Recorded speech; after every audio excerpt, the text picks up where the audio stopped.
زکوٰۃ کی فرضیت۔ زکوٰۃ کی فرضیت کے لیے ضروری ہے کہ آدمی میں چند صفات پائی جاتی ہو۔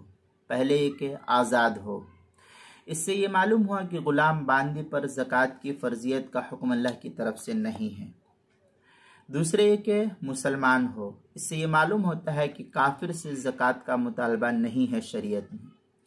تیسرے یہ کہ سمجھدار ہو، لہذا پاگل پر زکوٰۃ فرض نہیں، جبکہ پاگل پن اس پر ہمیشہ طاری رہتا ہو، مسلسل باقی رہتا ہو۔ چوتھے یہ کہ بالغ ہو۔ اب اس سے یہ معلوم ہوا کہ نابالغ بچے پر زکوٰۃ کی فرضیت نہیں ہے، گرچہ اس کے پاس مال موجود ہے۔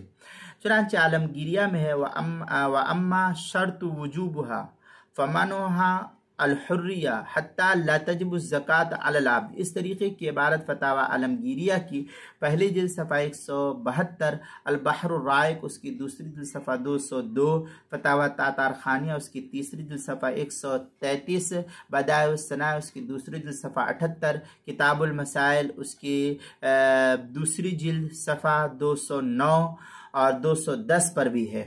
پانچویں یہ کہ اس سے زکوٰۃ کی فرضیت کا علم ہو، خواہ حکمن جیسے اسلامی ماحول میں رہنے والا شخص ہوتا ہے، چنانچہ در مختار کے اندر ہے وَالْعِلْمُ بِهِ وَلَوْ حَكَمًا كَكَوْنِهِ فِي دَارِنَا۔